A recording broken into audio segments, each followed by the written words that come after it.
guys, I'm back. So, last time we're discussing about those 10 topics of the learn. So, today we will talking about midterm reflection, which are the same as learn. So, the first one is Act of Declaration of Philippine Independence. So, the Act of the Declaration of Independence was prepared, written, and read Ambrosio Gonzalez Bautista in Spanish. A United States Army officer who saw the proclamation was one of the 1998 people who signed the declaration. For me, the subject is all about the freedom for which Emilio Aguinaldo sacrificed himself on behalf of his country. It was attended of thousands of people from different provinces, together with military and civil officials from the government. The ceremony began with a dramatic unfurling of the Filipino flag and the playing of the Filipino national anthem. It was also during the declaration where the Philippine flag was instituted, that being the blue and red band with a white triangle bearing a sign with 8 rays and 3 stars. So each having different representation as to the relative history and identity of the country, where everyone must swear their full reverence and loyalty to the motherland until the last drop of their blood. So the document was signed by Bautista himself along with 98 other men who testified as witnesses of the proceeding. This event announced the Filipinos' long desire to exercise their inherent and inalienable right to freedom and independence. What I felt about the act the Act of Declaration of Philippine Independence is that it helped the Filipinos to have their own freedom to do what they want and what is right. Without this declaration, we would never have the rights that we have right now.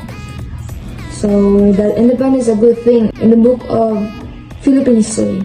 And because of this declaration, we are now living in a country by which we have the right to choose what kind of clothes we wear, place to live, and etc. Which the freedom that has given to us. We get to do what we want, but with limitations, because we do anything illegal just because we wanted to. The next topic is Clusters 1899 Constitution of the Republic of the Philippines, Manilus Convention. Members of the Filipino people, we formally gather to justice, common defense, and then advancing public welfare and ensuring the sovereign legislator of the United States about the advantages of freedom. Additionally, we are a free country or universe in Philippines. For the accomplishment of republic is described as an independent republic in Article 2, which also contains a region from which we are a descendant. In the 6th article, the state recognizes the separation of the church and the states as well as the religious. Freedom and equality is understood, however, that establishing a residency requires 2 years of presence in any region of Philippine territory who is identified and has a house there working and covering all federal taxes. The law specifies that revocation of Filipino nationality.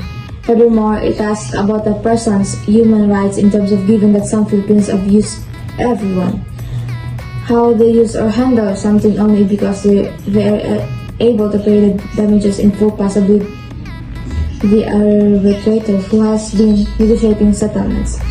Despite the fact that some people are bad, even with the innocent individual didn't do anything wrong, they are nevertheless implicated.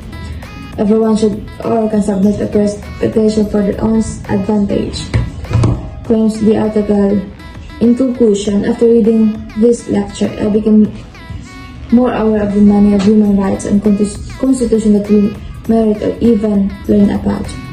Because they have a lot of money, and because of this, some of the privileges are infringed. Because in our country, money can be used to purchase anything, and if they break the laws and land in jail, the wealthy person will pay the police or even the court's judge to get them released. The next one is Treaty of Peace between the United States of America and the Kingdom of Spain, Treaty of Paris, 10 December 1898. The United States and the United Kingdom's Treaty of Peace is discussed in this lecture. Agreement between the United States of America and the Kingdom of Spain, Treaty of Paris. Then the United States of America's President signed a peace treaty in December 1898. The relationship between the United States of America and Her Majesty the Queen Regent of Spain. The agreement and signature were made in the name of her August son, Don Alfonso, on the 10th of the day of December 1898. Their respective plenipotentiaries met in Paris. So on the other hand, on December 10, 1898, the President of the United States America signed the Treaty of Peace between the Spains. Kingdom in Paris. The conflict between Spain and France also ended it too. America additionally pursuant to Article 16 and any duties by the United States under the term of this treaty with regard to Cuba are only valid during occupancy of it. However, it will run with such occupancy ends. The same obligation be taken on by any government that is created on the island. After reading these lessons, it demonstrates or proves that they establish or follow the rules and rules that they creating conditions and rules in the process. The next topic is Philippine-American War. On March 1899, the United States campaigned against the Filipinos and quickly gained control of many parts of the Philippines. The U.S. military pursued Emilio Aguinaldo, who established his government in Malolos, Bulacan on November 12. The last revolutionary capital was captured, which signaled the collapse of the Filipino resistance. From what I can summarize, they fought well but were outsourced by the Americans. And what made difficult is the last revolutionary capital collapse, which damaged their organization for resistance. Still, they went on until on March 23, 1901. Aguinaldo was arrested in Palanan, Isabela. Later brought to Manila, where they proclaimed his official surrender to the United States, where in his proclamation he had chosen to follow the people's calls for peace, claiming this surrender was nevertheless a service for the Philippines. The next one is American period. After the Philippines was conquered by the Americans, President McKinley, along with authorities in Washington, faced it seeking advice from all parties. The unofficial statement that ever made of the way he concluded to hold the island, which was rich and is contained in his address to a committee of clergymen. Members of the committee gathered in Washington to present the resolution as thanks to President McKinley for courtesies shown to their members. On November 21, 1899, after the interview of the members of the committee, the President made the official statement, and after I read it, this is what I can summarize from it. McKinley did not know what to do with the Philippines, and so he sought counsel from all sides from got little help. So he prayed for guidance on what his next course of action would be. He received it and he stated that they would not give the Philippines back to Spain. So France or Germany, that Philippines would not be left to itself because we were unfit for self-government.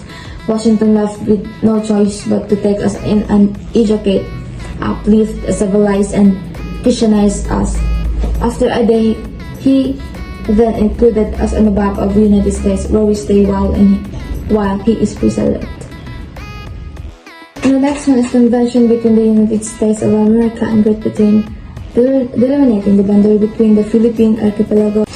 The United States of America and the United Kingdom's 1930 Convention on the Philippines and the Kingdom delineating the boundary between the lessons is about the state of North Borneo.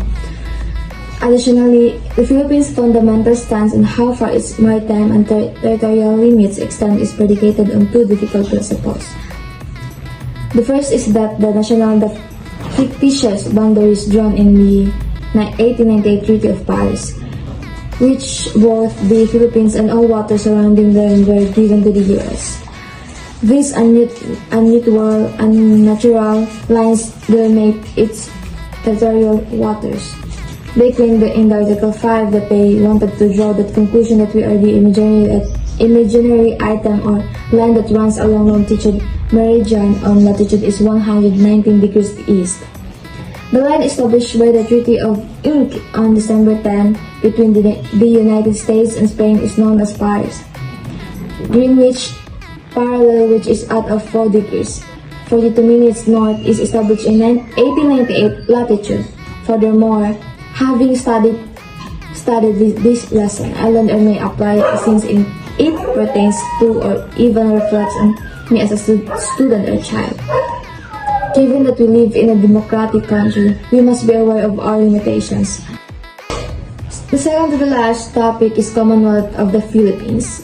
Article 5 of the 1935 Constitution states that the National Assembly shall extend the right to suffrage to women if in a plebiscite which shall be held for the purpose within 2 years after the adoption of this Constitution.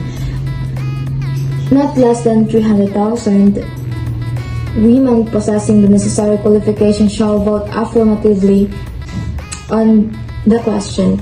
The Commonwealth maintained a capable executive and a Supreme Court during the majority of its more than 10 years in existence. Its nationalista party-controlled legislature was first unicameral but eventually became bicameral. Although it had been managed before Tagalog's usage became widespread, the government chose it as the foundation of the national language in 1937.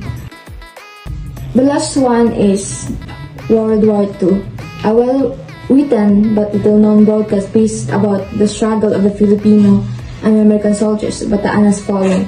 It's a surrender announcement of the Filipino and American forces against the Japanese forces during World War II. I thought World War II was terrible because so many innocent people perished in it. I might have had the same experience as the people because I've been through battle before, but I never wanted to go through it again. That is among the causes of pursuing this direction. From what I can summarize the epistle as what the soldiers went through. During 3 months of war, Philippine-American forces were blockaded with no access to resources. Soldiers were starved and tortured, given gold to drink and forces to shed blood, but through it all they kept their will and faith and stand strong and pushed and fought for the people who have not lost faith in them until the end. So guys, so that's all the 10 topics of midterm. I'm hoping na you will learn something from it.